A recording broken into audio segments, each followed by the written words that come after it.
Nier Automata is one of my top 5 favorite games of all time. So when the prequel Nier was remade in 2021 as Nier Replicant version 1.22474487139, I simply had to give it a go. And Yoko Taro is well, we'll call him an eccentric creator. The games he directs are typically dark, fourth wall breaking, and, well, certainly unique. This thing's weird, 2B. Let's kill it! And Automata has certainly outshined Nier in gaming discourse, so I'm curious to see where Nier succeeds in laying the groundwork for Automata and where it needs to put its foolish ambitions to rest. And speaking of foolish ambitions, wow guys, thank you so much for your support on my Elden Ring video. The watch time, well, check. Insane watch time. 4,000 subs, guys, come on, check. Huge thank you. The percent of watchers being subscribed, though? Not check. So please subscribe and like the video to help me fight the big boys in the YouTube algorithm wars. And I'm always hanging around the comments if you want to hit me up. So with that out of the way, let's take a deep dive into Nier Replicant.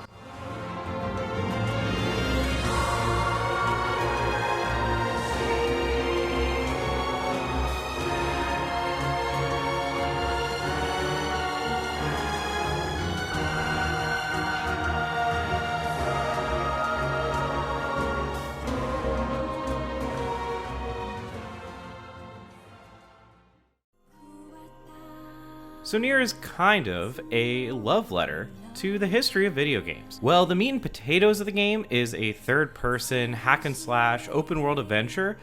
Often the game will genre bend itself in creative ways. There's a Resident Evil-inspired fixed camera angle tank control section, fittingly taking place within a haunted mansion. There are point-and-click style sections calling back to 90s era adventure puzzlers. Side-scrolling, top-down, and isometric perspectives are a nod to games of the past. And even totally text-based sequences make their appearance in Nier Replicant, and many of the quests seem to be intentionally arduous fetch quests, poking fun at open-world contemporaries, something that we're going to discuss in much more detail later. And of course, yeah, well, fast travel is, for the most part, disabled. You ever wish you could just warp back to the client after you get their stuff? Whoa. Yeah, it's apparently a kind of magic that can zap you to faraway places in an instant. Ah, that one. Well, I would stay away from such devilry were I you, lad. How come? Because all of the sages who attempted said spell were reduced to mincemeat when they struck obstacles in their path. Wow. All right then, walking it is. Of course, there are plenty of ladder bosses as well. What a thrill, with darkness and silence through the night. And of course, poking fun at Ocarina of Time is a huge part of this game's DNA. I mean, we've got rolling across fields, we've got block puzzles, we've got throw the bomb in the boss's mouth, we've got a book which essentially replaces Navi and your floating companion that may be a little annoying at times, but is generally endearing. We've got people weirdly admiring their floating items that they've just discovered. We have a time skip, of course, and take it from Yoko Taro himself in terms of the inspiration of The Legend of Zelda. So, well, I'm going to be honest here. If we look at the structure for Nier's game map, it's something that I basically stole from The Legend of Zelda Ocarina of Time. I just said it. It's built in the exact same way, with plains in the center and distinct areas surrounding it. Even if the size of the plains, it's to the point where you might think I used a stopwatch to time it, how long it took to cross the plains in Ocarina of Time, and copied it down to the second. So while this is a love letter, it's a weird kind of love letter. It's a parody. In many cases, the worst parts of these games are highlighted, which reflects right back into Nier. Nobody liked the tank controls of Resident Evil. Well, masochists do, but most people don't. Tedious fetch quests, that's obviously kind of been a no-no since open worlds have been around. And, well, ladder bosses are endearing. I mean, come on. some of the worst mechanics from these games are chosen. So, while it is a respectful nod to gaming history, in many ways the choices made are an intentional critique of the medium, and shines a light on just how far video games have come. The sarcasm comes off as a critique of its contemporaries and largely works very well. Because you're forced to endure these sequences several times over, you think twice about the game design of some of these AAA masterpieces. And it's kind of strange that Nier, in a way, self-sabotages itself to make this point. But it's neat, and uniqueness is one of the many reasons why Nier stands out as a cult classic today. And while Nier parodies many of its contemporaries, and those which came before it, there are some wholly unique aspects that I would like to highlight in its design and presentation. And let's start with the music. Nier Automata is one of the few video game soundtracks that I listen to outside of playing the game. I was listening to the soundtrack before I even started playing the game. Some of my favorite video game music of all time is in Automata, and I love working to the music. Nier shares a similar music style to Automata, a strange mixture of languages to create something entirely its own. Dynamic layered tracks which change depending on your proximity to characters or the situation. Okabe's score succeeds again in being some of my favorite music in gaming, and while I still prefer Automata's soundtrack, there is an option to switch to Automata's soundtrack after your first playthrough, and it blends surprisingly well due to the largely shared DNA of the two games. And then there's the creative characters and the creative world. At a glance, Nier looks kind of, well, bland. Again, something that we're going to discuss later. Generic villages, generic townspeople, generic fetch quests. But Yoko Taro and team manages to tack on some spectacularly interesting characters in terms of design and backstory on top of a seemingly bland world. A boy who turns everything he looks at into stone might seem played out at first, but, well, no spoilers.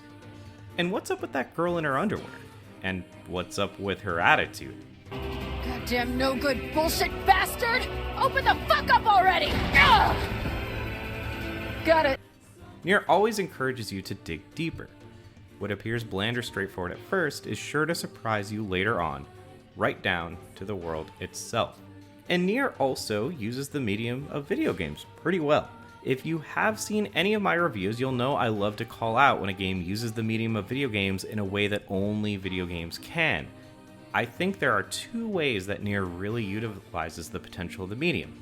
The first is something called musical reading, or at least I'm going to call it musical reading. There are several sequences of extended reading in this game. We're talking 20 plus minute segments of just reading. Like reading white text on a black screen. And what's pretty cool about Nier is how the text is placed and how it pairs with the music. You see, unlike a book, which I guess can kind of control what you see by the page, Nier can control exactly what you see down to the letter based on your press of a button. This control is paired with playing the exact right music at the exact right time. And it's really unique. I can't really think of a time where I've experienced anything quite like it. I actually really like this sort of musical reading and would love to read an actual book or short story in this style with custom music composed to fit the words exactly as you read. And there's even a sort of text-based combat, typically in the form of solving riddles or remembering a detail. And the other thing is replays. Well, Nier implores you to complete the game multiple times to see everything. Most of the rest of the review of this video covers the pros and cons of how that technique is used in the game, so I'm not going to go into much greater detail here. And I know that movies like Tenet and books like, well, even the Twilight series make you experience the same content again with different context. But Nier pours its entire narrative into this idea, and I think it works best with games where you have more agency as the consumer of the product. So while Nier certainly has its fair share of parody, it certainly is not lacking in creativity or originality. And I mentioned Yoko Taro poking fun at open world games by making you do these awful fetch quests. Replicant is technically an open world game, but Taro consciously wants you to reconsider what freedom in games is and why open game world fatigue is happening in gaming discourse.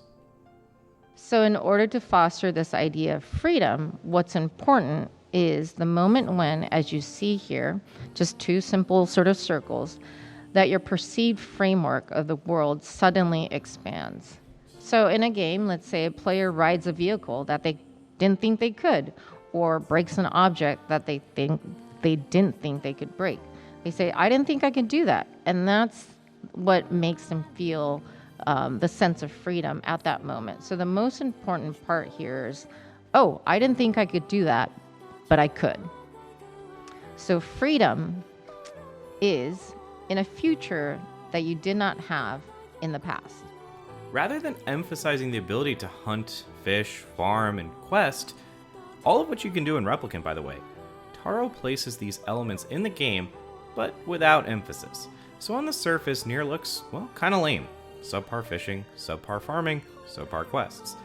And this allows Taro to completely pull the rug out from under the player and show that the game and the experiences the player had once perceived as boring and limited in scope, the player had actually projected that onto the game, when in fact, those assumptions are inaccurate.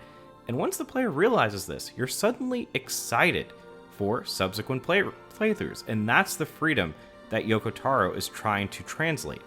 Using the knowledge that you gain, and the curtain that Taro gradually peels back, allows the player to recontextualize the world as they know it. This, to Taro, is the true freedom of games, and the true freedom he seeks to provide you in Nier Replicant. Not with shallow fishing minigames, and not with a free rotating camera unlike the Resident Evil Mansion sequence, but by blowing the player's mind as to what was possible in the first place. And this technique ultimately crafts a fairly powerful story, taking archetypes and tropes like coming of age, revenge, hate, and tale as old as time gaming plot devices, like a princess is stuck in another castle and damsel in distress, and transforming them into something wholly original through added context. Taro largely accomplishes this in two ways: a time skip and replaying parts of the story numerous times with variations and new information from previous endings. Beyond copying Ocarina of Time, the time skip greatly alters the scope of your adventure, changing the size of the universe you thought you were dealing with. The numerous playthroughs allow you to revisit events with new information. Why do the enemies you kill bleed so much? Well, once you know, playing certain parts will mean different things to you. Hans, are we the baddies? And you learn, like in life, there are two sides to every story. But you also had people that were very fine people on both sides. And in the game, a king says the following: "Rules do not bind you. They exist so you may know your freedom." And at first I thought, well, that's kind of a dark, fucked up thing for a king to say to his serfs. But it stuck with me as a neat phrase. After completing the game, this quote is kind of the ideology of the game's design in terms of how Taro wanted you to provide the player a sense of a different type of freedom. The hidden rules that are laid out are not meant to be restrictive. They are a necessary tool in providing the player a sense of freedom when the game chooses to recontextualize those rules for the player. So I know Nier Replicant is a remake, but let's talk about Nier for a second. The previous game Taro had produced from Nier was Drakengard 3, which happens to be the prequel to Nier, and it launched as a digital-only game in the United States, and it launched for less than premium price. You can certainly tell that Nier was strapped for cash.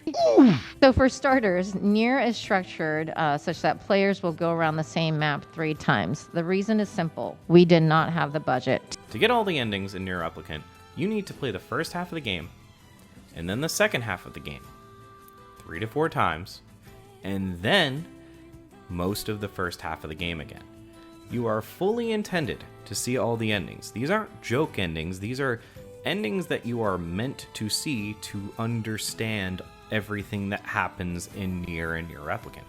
It seems fairly clear the original intent was to have you play as a different character for each playthrough. Each run focuses on a different character's perspective, so that would make the most sense, and Automata actually pulls this off, having you alternate between 3 characters during your various playthroughs. Well, Nier does not pull this off. You play as one character the entire game, except for 1 hour of the very last ending. That means for 50 hours, you play as one character, and for 1 hour, you play as one other character. And man, they really love throwing that in your face, and they really love talking about how they do not respect your time. I cannot believe how many trips we have made simply to track down a single man. A shaman fish? I haven't gotten any fish. You ever wish you could just warp back to the client after you get their stuff? Whoa.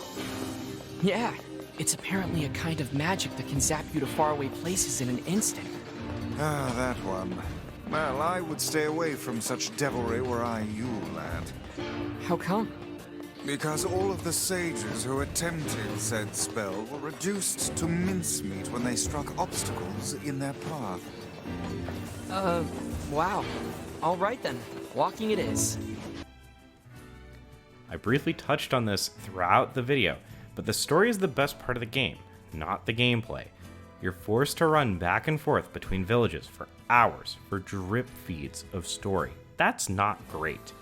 Let me put it this way. I've played Risk of Rain 2 for about 400 hours. That's a roguelike. It's basically the same thing over and over and over in 1 hour increments, and I'm not bored of it yet. Playing the second half of Nier 4 times really tried my patience. I played most of the last half on mute, skipping everything as possible. For one of the endings, you need to collect every single weapon in the game, adding further insult to injury. I made a fucking spreadsheet optimizing where to go, how to farm for cash, when to do what quest in what area, when to farm for what material to optimally complete each task, and how to exactly optimize that particular run, because I was so damn sick of playing the second part of the game. And this is the 3rd time going through the second half of the game. And yes, you do get different scenes and different perspectives with each playthrough, but the returns rapidly diminish. The first replay, you get the most changes, and during the second half, you get a totally new ending. The second replay, you get substantially less during the second half, but you do still get a totally new ending. And the 3rd time replaying the second half, so this is your 4th time playing the second half, absolutely nothing changes. And I know that part of the tedium is to make the threat of erasing your save data have that much more weight behind it. But without going into specifics, Replicant kind of backtracks on the original idea of wiping your save data to see certain events. And I think the idea of replaying works well to deliver the story and providing new perspectives, but the amount of repetitive content you need to slog through to see these changes really does put a damper on everything. It's simply too little content each time to justify playing half the game again. So Replicant really tested my patience and ultimately harmed the enjoyment of the story for me. I really wish we played as new characters each run or had a bit more content to justify each playthrough. So in conclusion, which game do I like more? Well, Nier Automata, by quite a margin. Platinum Games really locked down the gameplay in Automata. The budget was clearly higher, allowing for more variation to playthroughs, including more playable characters and more enemy variety. Combined with tight gameplay, this drastically reduced the tedium of added playthroughs. And while I acknowledge Replicant's story is certainly good and worth experiencing, Automata was much more impactful for me personally. I thought and still think about Automata's story quite often. However, I do respect Nier Replicant, and I understand that Automata used the groundwork set by Nier to build on. I'm sure a lot was learned. This prototype certainly has its own charm. The critiquing of its contemporaries is largely uniquely its own. The music is a hit and the story is still great, but lackluster core gameplay and a middling main questline which needs to be played multiple times tarnishes the final product. If you've never played either, I would start with Automata. It's simply a much more polished and better product in my opinion. And if you hate repetition, backtracking, and completionist tasks, then I would simply steer clear of Nier Replicant altogether.